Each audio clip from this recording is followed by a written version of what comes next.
नमस्कार, जनता टीवी देख रहे हैं आप। आपके साथ मैं हूं अंजलि भंडारी और बात करेंगे देवभूमि उत्तराखंड की।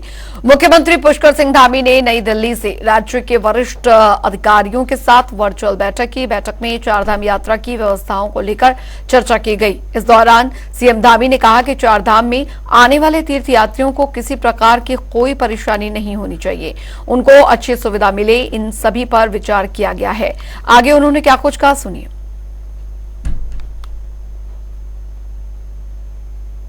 देखिए, उत्तराखंड सरकार का भी और उत्तराखंड के लोगों का भी ये पूरा प्रयास है कि यात्रा सुचारू रूप से अच्छी चले, आने वाले हर एक तीर्थयात्री को अच्छी सुविधा मिले, अच्छे उनको परेशानियों का सामना न करना पड़े। और जो भी हमारे इंतजाम हैं, बहुत सारे तीर्थयात्री अभी आ चुके हैं लेकिन उनके रजिस्ट्रेशन नहीं है, उनके बारे में भी हम लोग ये विचार कर रहे हैं कि जो बड़े बुजुर्ग हैं उनको कैसे प्राथमिकता दें। और हमने अन्य राज्यों से भी संपर्क किया है कि अभी चूंकि केवल और केवल अत्यधिक संख्या तीर्थयात्रियों की और श्रद्धालुओं की हो जाने के कारण से जो रजिस्ट्रेशन वाले लोग हैं केवल उन्हीं की यात्रा हो सकती है। इसलिए बिना रजिस्ट्रेशन के लोग अभी ना आए, रजिस्ट्रेशन करवाएं।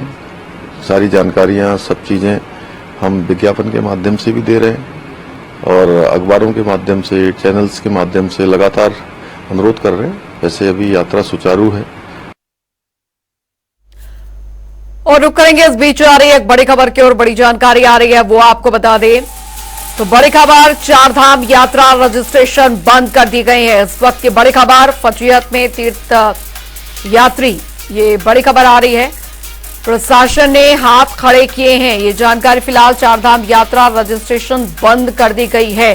फिलहाल जो चारधाम यात्रा के लिए आ रहे हैं, जिन्होंने अपना रजिस्ट्रेशन करवा लिया है, उन्हें किसी तरह की दिक्कत ना हो, क्योंकि प्रशासन जो है अभी लगातार जो भीड़ श्रद्धालुओं की है वो बढ़ती जा रही है। और ऐसी स्थिति में अब क्योंकि काफी ज्यादा श्रद्धालु यहां पर पहुंच रहे हैं, ऐसी स्थिति में काफी ज्यादा भीड़ हो गई श्रद्धालुओं की और रजिस्ट्रेशन जो है बंद करने पड़े हैं। चारधाम यात्रा रजिस्ट्रेशन को फिलहाल के लिए बंद कर दिया गया है। फजीहत में तीर्थ यात्री, ये बड़ी खबर आपको बता रहे हैं। प्रशासन ने हाथ खड़े कर दिए हैं क्योंकि व्यवस्था जो है उस अनुरूप शायद ना हुई हो और श्रद्धालुओं का आगमन जो है वो काफी ज्यादा बढ़ गया है।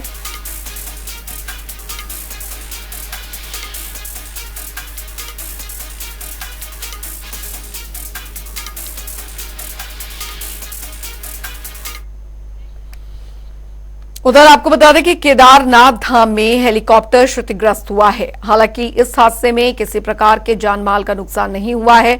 इस हादसे में हेलीकॉप्टर क्षतिग्रस्त भी हुआ। बता दें आपको कि हेलीकॉप्टर में तकनीकी खराबी आने के कारण इमरजेंसी लैंडिंग कराई गई। हेलीकॉप्टर के रोटर में खराबी आने के कारण हेलीकॉप्टर की इमरजेंसी लैंडिंग कराई गई। अचानक आई तकनीकी खराबी ने केदारनाथ जा रहे 6 तीर्थयात्रियों की मुश्किलें बढ़ा दी। हालांकि सफल इमरजेंसी लैंडिंग के बाद इसमें सवार तीर्थयात्रियों ने राहत की सांस ली। आज सुबह क्रिस्टल कंपनी ने सीएससी से उड़ान भरी थी। उड़ान भरने के बाद उसको धाम पहुंचना, केदारनाथ धाम पहुंचना था। धाम पहुंचने के बिल्कुल उस दूरी पर ही उस तकनीकी खराबी के कारण इसे इमरजेंसी लैंडिंग करनी पड़ी, जिसमें कि 6 लोग सवार थे और 1 पायलट है, और जो कि सभी सुरक्षित है।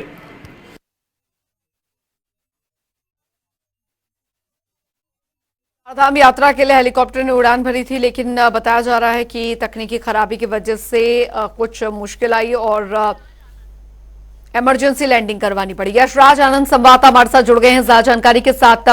यशराज, चारधाम यात्रा जो है वो अभी चल रही है और दूर दूर से जो श्रद्धालु हैं वो यहाँ पर पहुंच रहे हैं, लेकिन अभी क्या व्यवस्था वहां पर बनी हुई है? क्योंकि हम खबरें यहाँ तक आ रही हैं कि रजिस्ट्रेशन बंद करना पड़ा है क्योंकि काफी संख्या में लोग आ रहे हैं। प्रशासन अभी कुछ नहीं समझ पा रहा है। आज ये हेलीकॉप्टर का भी जो वाकया है वो हुआ है, तकनीक खराबी आई जिसकी वजह से इमरजेंसी लैंडिंग करवानी पड़ी। जी बिल्कुल, मैं बताना चाह रहा हूँ, सबसे बड़ी बात है कि अचानक आज एक बहुत बड़ी घटना सामने आई जिसमें सिरसी हेलीपैड से केदारनाथ तक जा रही हेलीकॉप्टर में खराबी पाई गई है। और दूसरी सबसे बड़ी बात, अचानक आई तकनीकी खराबी में जो केदारनाथ धाम से हेलीपैड जा रही थी, हेलीकॉप्टर जा रही थी, उसे 100 मीटर पहले ही आपातकालीन स्थिति में उतारना, लैंडिंग करना पड़ा। और वहीं जब पता किया गया तो पता चला कि कैस्ट्रॉल एविएशन कंपनी के हेलीकॉप्टर में इस तरह की खराबी आई थी, यानी कि कैस्ट्रॉल एविएशन नामक कंपनी की यह हेलीकॉप्टर थी जिसमें यह तकनीकी खराबी आई।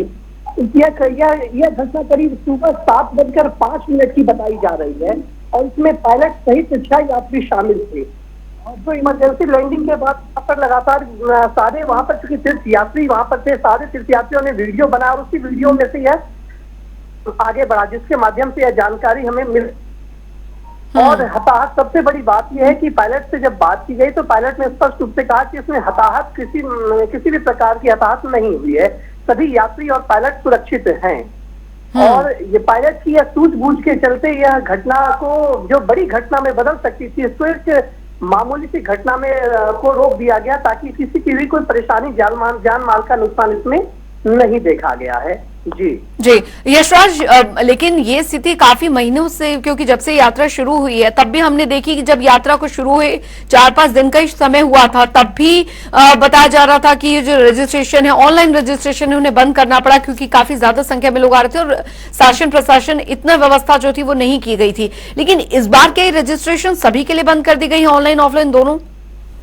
जी बिल्कुल, मैं बताना चाह रहा हूँ सबसे बड़ी बात है कि लोग जो मैदानी क्षेत्र से पहाड़ी क्षेत्र की ओर आते हैं तो यहाँ पर काफी परेशानी का सामना करना पड़ता है, लोग इसको समझ नहीं पा रहे हैं। और दूसरी बात, यदि अगर शासन प्रशासन की बात करें तो शासन प्रशासन भी पूरी तरीके से मुस्तैद नजर नहीं आ रही है, क्योंकि रजिस्ट्रेशन को अनुमानतः जितना रजिस्ट्रेशन का अनुमान है उससे कई गुना ज्यादा रजिस्ट्रेशन हो चुका है और श्रद्धालुओं के आने का तांता इतना ही ज्यादा अधिक हो चुका है कि कहीं पर भी होटल, कहीं पर भी रैन बसेरा, रुकने का रूम कहीं पर भी अवेलेबल नहीं है। यहाँ तक कि पहाड़ पर जब लोग चलते हैं तो इतनी बड़ी संख्या में पहाड़ों पर यात्री चल रहे हैं कि जगह नहीं बचता है, घोड़े खच्चर भी चलते हैं, जिस कारण से भी काफी परेशानियां लोगों को सामना करनी पड़ रही है। वहीं शासन प्रशासन को शुरू से ही चाहिए थी कि रजिस्ट्रेशन को एक बार, जैसे यमुनोत्री की यदि बात करें तो यमुनोत्री में 10,000 श्रद्धालुओं की जाने की संख्या है, लेकिन यमुनोत्री में प्रत्येक दिन 15 से 20,000 श्रद्धालु का जत्था पहुंचता है। वहीं केदारनाथ धाम की यदि बात करें तो केदारनाथ धाम में भी उससे तिगुना यात्री डेली पहुंच रहे हैं, श्रद्धालु डेली पहुंच रहे हैं। और दूसरी बात, सबसे बड़ी बात यदि बात की जाए कि यहाँ पर जब श्रद्धालु आते हैं और हेलीकॉप्टर की, जो अक्सर पिछली बार भी देखा गया था कि हेलीकॉप्टर क्रैश हुआ था, लेकिन इस बार हेलीकॉप्टर क्रैश होते होते बच गया।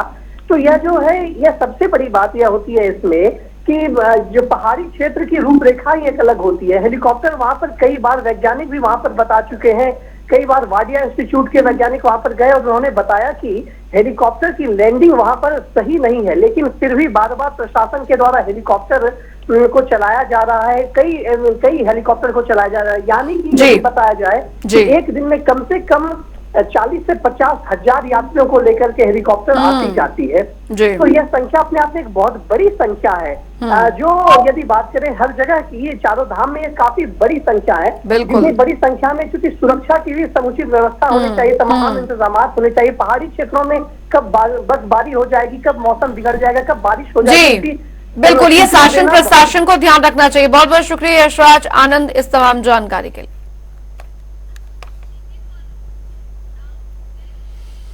तो चारधाम यात्रा को 2 हफ्ते हो चुके हैं। वहीं पुलिस अधीक्षक का प्रमोद कुमार का कहना है कि इस टाइम यात्रियों का भी बहुत प्रेशर है। इसमें हमारी टूरिस्ट पुलिस या फिर ट्रैफिक पुलिस यात्रियों के लिए यात्रा सुगम व्यवस्थित कर रही है, चाहे वो व्यवस्था खाने पीने से लेकर चिकित्सा व्यवस्था की हो। लोग अपनी यात्रा सरल सुगमता से कर रहे हैं। अभी जैसा आपको पता है कि तकरीबन 2 हफ्ते हो गए हमारी चारधाम यात्रा शुरू हो चुकी है और इस टाइम यात्रियों का भी काफ़ी प्रेशर है। तो लेकिन हमारे द्वारा जो है समस्त जो भी यात्री हैं तो उनको जो भी दर्शन के लिए जो है चारों धामों के लिए उनको फैसिलिटेट करवाया जा रहा है और जो व्यवस्था होती है उनके रहने की हो गई या खाने पीने की हो गई या चिकित्सा व्यवस्था हो गई है और हमारी टूरिस्ट पुलिस भी या ट्रैफिक पुलिस भी है, उनको भी उनके जो है ताकि उनके लिए यात्रा सुगम रहे, व्यवस्थित रहे, उनको भी लगाया गया है।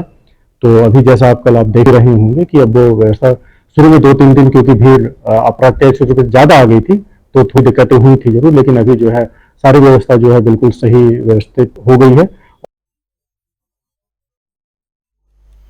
उधर चारधाम यात्रा में चलाए जा रहे कमर्शियल वाहनों के लिए अनिवार्य किए गए ग्रीन कार्ड्स ने इस बार बीते सालों का रिकॉर्ड तोड़ दिया है। बता दें कि बीते सालों की तुलना में जहां पर पूरी यात्रा सीजन के दौरान 25,000 से ज्यादा ग्रीन कार्ड्स बनाए गए थे, वहीं इस यात्रा सीजन में ये मात्र 15 दिन में ही 23,000 ग्रीन कार्ड्स बनाए गए हैं, जिसको लेकर आरटीओ प्रशासन सुनील शर्मा ने बताया कि बीते साल 25,000 से अधिक ग्रीन कार्ड्स ने से 1 करोड़ 29 लाख का राजस्व प्राप्त किया गया था।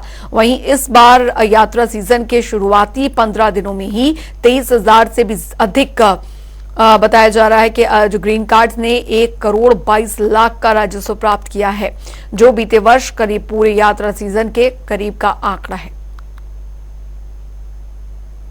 चारधाम यात्रा 2024 में अब तक 23,000 से अधिक ग्रीन कार्ड बन चुके हैं और इन ग्रीन कार्ड के माध्यम से 1 करोड़ 22 लाख से अधिक का रेवेन्यू आ चुका है। अगर इसके संबंध में एक आइडिया लेना है तो पिछले साल पूरी यात्रा में 25,588 ग्रीन कार्ड बने थे, जिससे 1 करोड़ 29 लाख मिला था। अभी 15 दिन के अंदर ही हमारे ग्रीन कार्ड का जो 23,000 का आंकड़ा पार कर चुका है और लगभग भी रेवेन्यू भी जो पिछले पूरे सीजन का है उसके नजदीक 1 करोड़ 22 लाख रुपए पहुंच चुका है। उधर उत्तराखंड में चारधाम यात्रा इस समय जोरों पर चल रही है और लगातार श्रद्धालुओं के अधिक संख्या में आने के कारण प्रशासन को भी काफी परेशानियों का सामना करना पड़ रहा है। वहीं आपको बता दें कि परिवहन अधिकारी सुनील शर्मा ने बताया कि चारधाम यात्रा में कई राज्यों से श्रद्धालु आ रहे हैं, जिसको लेकर प्रशासन की तरफ से बेहतर व्यवस्था बनाने का कार्य किया जा रहा है। कि इस चारधाम यात्रा में आप जैसा कि जानते हैं कि कई राज्यों से बहुत सारे श्रद्धालु आ रहे हैं और प्रशासन के द्वारा अब बेहतर से बेहतर सुविधाएं उपलब्ध कराने का प्रयास किया जा रहा है, जिसके अंतर्गत पहाड़ी मार्गों पर जैसा आप जानते हैं रोड सक्रिय होती है तो हमारे एक सिस्टम के अंतर्गत वाहनों को थोड़ी देर के लिए रोका जाता है ताकि वो सुरक्षित तौर पर आ जा सकें। इसी के अंतर्गत जो हमारे हरिद्वार और ऋषिकेश में आने वाले श्रद्धालु हैं उनको हम लोग इस तरह से रेगुलेट कर रहे हैं कि सब कम से कम परेशानी में उन लोगों को वाहन मिल जाए और वाहन भी आसानी से उनके गंतव्य तक पहुंचा पाएँ। इसी के अंतर्गत हमने जितने भी टूर ऑपरेटर्स हैं उनको निर्देशित कर दिया है कि अपने माध्यम से जो अन्य राज्यों में जो उनके कॉन्टैक्ट्स हैं उनको भेज दें, बता दें कि ऐसे यात्री अभी ना आए जिनका कि रजिस्ट्रेशन नहीं हुआ है। उधर बढ़ती गर्मी के चलते देहरादून के लोगों को पानी की दिक्कतों का सामना करना पड़ रहा है, जिसके लिए राजधानी देहरादून के विकास भवन में पानी की शिकायतों के लिए अस्थायी कंट्रोल रूम स्थापित किए हैं। इस बात को लेकर सीडीओ झरना कमठान ने दरअसल बताया कि गर्मी के चलते पेयजल से संबंधित समस्याएं आ रही हैं, जिसका कंट्रोल रूम के जरिए सुगम तरीके से निस्तारण किया जा रहा है। साथ ही उन्होंने कहा है कि सोशल मीडिया और DICCC में जो भी शिकायतें प्राप्त हो रही हैं उनका निस्तारण किया जा रहा है और लगभग 75% शिकायतों का निस्तारण हो गया है। देखिए, इसमें गर्मी के मौसम के दृष्टिगत जो है ये पेयजल संबंधी समस्याएं उत्पन्न हो रही हैं और इसकी शिकायतें आ रही हैं, लेकिन इसको काफी अच्छे से समस्याओं का निस्तारण किया जा रहा है इसमें हमारे कंट्रोल रूम के माध्यम से। इसके अलावा जो सोशल मीडिया के माध्यम से DICCC में जो शिकायतें प्राप्त हो रही हैं उनका समयांतर्गत निस्तारण किया जा रहा है और जो भी शिकायतें प्राप्त होती हैं उसमें जो संबंधित जल निगम जल संस्थान का डिवीजन होता है उनको प्रेषित करते हैं। संबंधित विभाग के सक्षम अधिकारी, चाहे वो एक्सएन स्तर के हों, JEE स्तर के हों, वो मौके पर जाकर के निरीक्षण भी कर रहे हैं और समस्या का समाधान भी कर रहे हैं। तो हमारी लगभग जितनी भी शिकायतें प्राप्त हुई थी 75% शिकायतों का समाधान हो गया है। जो अवशेष है शीघ्र उनके भी निस्तारण की कार्रवाई की जाएगी। उधर राजधानी देहरादून के कूड़ा निस्तारण में खर्च किए करोड़ों रुपए कूड़ा हो गए। आपको बता दें, दरअसल कूड़े के निस्तारण पर निगम ने 5 सालों में करोड़ों रुपए खर्च किए, लेकिन आज भी यहां पर कूड़ा पहाड़ के रूप में शीशमबाड़ा में निगम के सामने चुनौती बनकर खड़ा है। सालों पुराना कूड़ा भी यहां सहस्त्रधारा में जमा है और मुख्य नगर स्वास्थ्य अधिकारी डॉक्टर अविनाश खन्ना ने बताया कि सहस्त्रधारा के पास करीब 4.20 लाख टन और शीशमबाड़ा में 4.50 लाख टन पुराना कूड़े का ढेर है। करीब 9 लाख टन कूड़े को निस्तारित करने में निगम के करोड़ों रुपए खर्च होंगे और निस्तारण में सालों साल लग सकते हैं। देखिए, मैं सबसे पहले आपको बताऊं कि ऑलरेडी हमारा जो सहस्त्रधारा में जो हमारी पुरानी साइट थी, उसका ऑलरेडी बायो माइनिंग का जो टेंडर है वो हो चुका है, उसमें टेंडर अवार्ड हो चुका है, उसमें वर्क ऑर्डर दिया जा चुका है और उस पे काम भी शुरू हो गया है। मशीनें इंस्टॉल हो रही हैं और जब तक उनकी बिजली का लाइन नहीं लग जाती तब तक वो एक जो है टेम्परेरी रूप से हमारे को जो बताया गया है और जो फोटोग्राफ्स दिखाई गई है उसमें एक उनके द्वारा जो है मोबाइल मशीन ले आई गई है और जिसपे कि उनके द्वारा जो है मेरे ख्याल से एक आध दिन के अंदर जो है बायो माइनिंग शुरू कर दी जाएगी। उधर आपको बता दें कि देहरादून में लगातार ई रिक्शा का आतंक सड़कों पर देखने को मिल रहा है, क्योंकि ई रिक्शा चालक सड़कों पर कहीं पर भी अपने वाहन को खड़ा कर देते हैं और सवारी का इंतजार करते हैं। बता दें कि परिवहन विभाग ऐसे में ई रिक्शा चालकों पर कार्रवाई करने जा रहा है, जो कि शहर में जाम की स्थिति पैदा करते हैं, जिसको लेकर परिवहन अधिकारी सुनील शर्मा ने बताया कि ये एक सरकार की योजना है कि ई रिक्शा को प्रमोट करना है, लेकिन ई रिक्शा की तरफ से शहर में कोई जाम की स्थिति उत्पन्न ना हो, इसको लेकर ट्रैफिक पुलिस और परिवहन टीम की तरफ से लगातार कार्रवाई होती रहती है। ई रिक्शा या ई ऑटो, जो कि आप जानते हैं कि सेंट्रल गवर्नमेंट की एक फ्लैगशिप योजना है जिसके अंतर्गत ई व्हीकल्स को प्रमोट करना है। हमारे द्वारा शहर में इन वाहनों के माध्यम से कोई भी जाम की स्थिति उत्पन्न ना हो या ऐसी जगह वो संचालित ना हो जिससे कि नॉर्मल ट्रैफिक के फ्लो में प्रॉब्लम आती हो। उसके लिए देहरादून शहर ने पहल करके एसएसपी महोदय के माध्यम से ऐसे 6 रूटों को प्रतिबंधित कर दिया था, जिस पर हमारी प्रवर्तन टीम और ट्रैफिक पुलिस लगातार कार्रवाई करती रहती है। इसके अलावा प्रचार प्रसार के माध्यम से भी हम ई रिक्शा और ई ऑटोज़ को बता रहे हैं कि क्योंकि ये सुविधा डोर टू डोर पब्लिक को लाने के लिए है, वो ऐसे क्षेत्रों में संचालित करें जहाँ से पब्लिक को आकर आसानी से बस उपलब्ध हो। उधर मौसम विभाग ने चारधाम यात्रा मार्ग के पर्वतीय जिलों में बारिश का येलो अलर्ट जारी किया गया है। मौसम विज्ञान केंद्र के निदेशक डॉक्टर विक्रम सिंह ने बारिश का येलो अलर्ट जारी करते हुए चारधाम यात्रा में आ रहे लोगों से विशेषकर सतर्कता बरतने की अपील की है। विक्रम सिंह ने बताया कि आज कुछ जगहों पर ओलावृष्टि के साथ ही तेज बौछारें पड़ सकती हैं और इससे कदेरों में अचानक से पानी बढ़ सकता है। इसमें सतर्कता बरतने की बेहद जरूरत है। तो लोग यात्रा में जा रहे हैं या आवागमन कर रहे हैं पहाड़ों में, तो वो ध्यान रखें कि जिस समय थंडरस्टॉर्म एक्टिविटी चल रही है तो उस समय थोड़ा इंतजार करें कहीं सेफ जगह पे, जब खत्म होती है तो आगे बढ़ें। साथ ही जो गाड़ गदेरे हैं या बरसाती नाले हैं उसके आसपास खड़े ना हो, क्योंकि आपको नहीं पता जो थंडरस्टॉर्म है, तेज बारिश है, कहीं आगे दूर में हो रही हो और उसकी वजह से एकदम जो है जो बरसाती नाले हैं या गाड़ गदेरे हैं उसमें पानी बढ़ सकता है और आप चपेट में फिर आ सकते हैं। तो ये चीज़ का ध्यान रखना है। बाकी कोई इसमें जो है प्रिकॉशन है यही है कि जिस समय एक्टिविटी चल रही है आप सेफ जगह पे इंतजार करें और जब खत्म हो जाती है तो आगे बढ़ा जा सकता है। उधर मुख्यमंत्री पुष्कर सिंह धामी ने सोशल मीडिया प्लेटफॉर्म एक्स पर पोस्ट किया और वित्त मंत्री प्रेमचंद अग्रवाल को उनके जन्मदिन की शुभकामनाएं दी। कहा कि प्रभु श्री बद्री विशाल से आपके उत्तम स्वास्थ्य और सुदीर्घ एवं सूर्यपूर्ण जीवन की कामना करता हूं।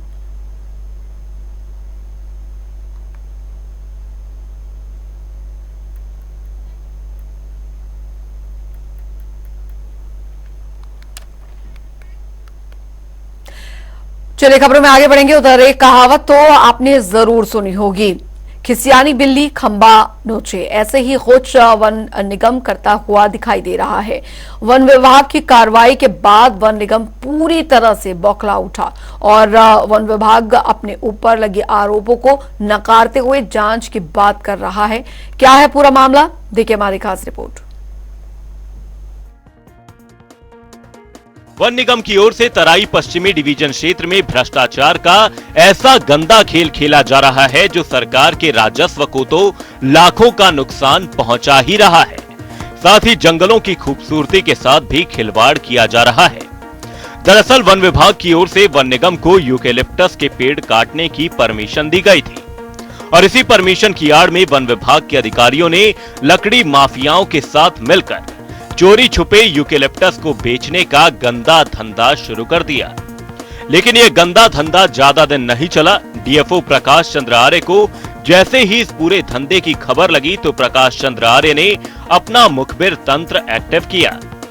जैसे ही लकड़ी माफियाओं ने यूकेलिप्टस को जंगलों से उठाकर अपने अपने गोपनीय अड्डे पर ले जाकर रखा, तभी डीएफओ प्रकाश चंद्र आर्य के निर्देशों पर तैयार हुई टीम ने फिल्मी अंदाज में लकड़ी माफियाओं पर कार्रवाई कर दी और कार्रवाई में लाखों की तादाद में यूकेलिप्टस की लकड़ियां बरामद की गई। डीएफओ प्रकाश चंद्र आर्य की तरफ से अग्रिम कार्रवाई की जा रही है। वन विभाग के खिलाफ भी अब कार्रवाई करने की तैयारी डीएफओ प्रकाश चंद्र आर्य की ओर से कर ली गई है। ये कल शाम हमको एक सूचना प्राप्त हुई थी कि जो वन निगम की जो लॉट चल रही है, हमारा प्लॉट नंबर 50 और 49, उनका जो वहां से जो वन निगम में पाटन हो रहा है और उसके बाद जो ढुलान कर रहे हैं ठेकेदार, वो लोग इसको माल चोरी करके जो है एक किसी जगह पे इकट्ठा कर रहे हैं और वहां से वो जो है बाहर बेच रहे हैं। तो इसकी सूचना प्राप्त होने पर हमारे द्वारा अपना जो मुख्य तंत्र है उसको लेकर के अपने स्टाफ की इसकी ड्यूटी लगाई गई और जैसे ही वो माल वहां पे पहुंचा तो हमारी टीम द्वारा उसको पकड़ लिया गया और उसके बाद में उसकी गिनती कराई गई। तो ये लगभग 112 नग हैं वहाँ मौके पे मिले हैं, जिनको कि हमारे द्वारा अपने कब्जे में लेकर के उसकी नपत करके और आगे की कार्रवाई उसमें जो की जा रही है। ये देखिए, अब ये तो जांच के बाद पता चल जाएगा कि कहाँ से आया है, क्योंकि उसका गिल्टे तो स्पेसिफिक है, उसमें ऐसा तो कुछ है नहीं, इतने मोटे गिल्टे हैं तो पता चल जाएगा। बाकी जो सूचना थी और जो कार्रवाई के लिए मेरे द्वारा जो निर्देशित किया गया था अपने स्टाफ को किया गया था, उसमें और इसके अलावा और कुछ नहीं है। हाँ, अभी तो प्रारंभिक जांच में नाम उनके आए हैं, लेकिन अब उनका विशेष उसमें जब S2 केस जब जारी होगा और S2 केस के आधार पर जांच के बाद उनको कंफर्म उनका नाम दिया जाएगा।